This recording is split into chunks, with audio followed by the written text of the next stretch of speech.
Hi అండి, నమస్తే. నేను మీ వందన. నేను విత్తనాల నుంచి మొక్కల్ని పెంచుతున్నాను. దాంట్లో భాగంగా ఈరోజైతే ఇలా పనస గింజల నుంచి మొక్కలనైతే తీసానన్నమాట. దీన్ని 3 పద్ధతుల ద్వారా నేనైతే ఇక్కడ విత్తనాల నుంచి మొలకలు రావడానికి చూశానండి. ఫస్ట్ అయితే ఇక్కడ నేను 5 విత్తనాలు ఇక్కడ తీసుకున్నాను. గింజలు ఇవి.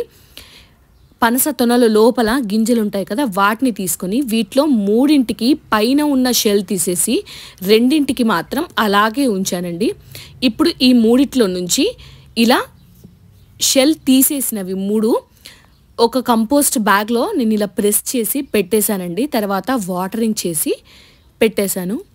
ఇవి ఒక 10 to 15 డేస్లో ఇలా చిన్నగా అయితే మొలక వచ్చిందండి. ఓవర్ వాటరింగ్ అయితే చేయకూడదు, నార్మల్గా వాటర్ చేయాలి. ఇది సమ్మర్ తర్వాత మనకు రెయినీ సీజన్ స్టార్ట్ అయింది కాబట్టి వాన పడుతుంది కాబట్టి అది కూడా చూసుకుంటూ జాగ్రత్తగా వాటరింగ్ అయితే చేసుకున్నానండి. ఇలా 10 డేస్కి కొంచెం సీడ్ బ్రేక్ అయినట్టు కనిపించింది. ఇంకొకటి కూడా సీడ్ బ్రేక్ అయిందండి, కానీ దాని నుంచి అయితే మొలక బయటకి వచ్చిన అది పూర్తిగా చిన్న మొక్కలాగా అయితే రాలేదు. ఇంకొక సీడ్ అయితే కంప్లీట్గా రాలేదండి. అది అసలు బయటకే రాలేదు, బ్రేకే కాలేదు, డార్ఫ్ స్టేజ్లోనే ఉండిపోయింది. ఒకటి మాత్రం మంచిగా మొలక అయితే వచ్చేసిందండి. ఇలా చిన్న చిన్న ఆకులు వేస్తూ వచ్చింది. ఇంకొకటి చిన్నగా కనిపిస్తోంది, కానీ ఇప్పటి వరకు అయితే అది రాలేదు.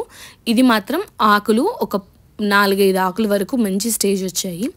ఇప్పుడు నేను సెకండ్ మెథడ్లో ఎలా చేశానన్నది చూపిస్తున్నాను. ఇదంతా నాకు 1.5 month ప్రాసెస్ అండి కంప్లీట్గా ఈ వీడియో. సో నేను ఇలా షెల్తో ఉన్న 2 గింజల్ని వాటర్లో నానబెట్టానమాట. ఒక 2 రోజులు నీళ్ళల్లో నాననిచ్చిన తర్వాత వాటిని తీసి ఇలా ఒక టిష్యూ పేపర్లో వేసి అంతా ఫోల్డ్ చేసుకున్నానండి. టిష్యూ పేపర్ని కూడా నేను వెట్ చేసుకొని ఒక ఎయిర్ టైట్ కంటైనర్లోకి నేను దాన్ని పెట్టేసుకున్నానండి. కొంచెం తడి అయితే ఉండాలి, తడి లేకుండా అయితే రాదండి. కొంచెం తడి చూసుకున్న తర్వాత ఒక వారం టైం తర్వాత ఈ 2ట్లో నుంచి ఒక మొలక బయటకు వచ్చిందండి. ఆ సీడ్ బ్రేక్ అయ్యి చిన్నగా వేరులాగా అయితే వచ్చింది. సో దాన్ని తీసేసి మళ్ళీ ఇంకొక దాన్ని నేను అందులోనే పెట్టేశాను. ఈ మొలక వచ్చిన దాన్ని ఒక చిన్న కంటైనర్లో నేను మట్టి తీసుకొని దాంట్లోకి ఆ విత్తనాన్ని పెట్టేసి దాని నుంచి వాటర్ వేస్తే ఒక 3 to 4 డేస్లో ఇలా చిన్నగా మొలక వచ్చిందండి. ఇప్పుడు ఆ మొలక మంచిగా పెరుగుతూ సేమ్ ఇందాక చూపించిన మొక్క అంతగా మంచిగా వచ్చేసింది.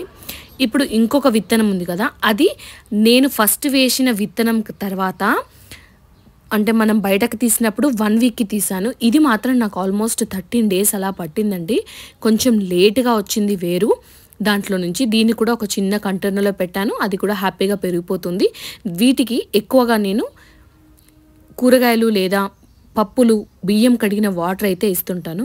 ఇప్పుడు 3వ మెథడ్లో షెల్తో పాటుగా నేనైతే ఇక్కడ పెట్టేశానండి. షెల్తో పాటుగా పెట్టిన తర్వాత ఫస్ట్ నాకు 3 మొలకలు మంచిగా కనిపించాయి, కానీ తర్వాత మాత్రం 2 పెరిగాయండి. అది కూడా హెల్తీగా పెరిగాయి అన్నమాట. ఈ 3 ప్రాసెస్లు చేసిన తర్వాత నాకు బెస్ట్ వే మనం సీడ్ ఎలా దొరికితే అలాగే పెట్టుకోవడం అని అనిపించిందండి. ఇవి 2 పర్ఫెక్ట్గా సూపర్గా పెరిగాయి. న్యాచురల్గా పెరిగిందే నాకు పర్ఫెక్ట్గా అనిపించింది అనమాట. మీరు కూడా ట్రై చేయండి. ఈ చెట్లన్నీ నేను మా ఫామ్ ల్యాడ్కి అయితే పంపించేస్తుంటాను. మీకు ఈ వీడియో నచ్చితే ప్లీజ్ లైక్ చేయండి, షేర్ చేయండి. అలాగే మీరు కూడా ఇలా విత్తనాల నుండి చెట్లను సొంతంగా పెంచేసుకొని మీకు నచ్చిన దగ్గర వాటిని నాటండి. Thanks for watching.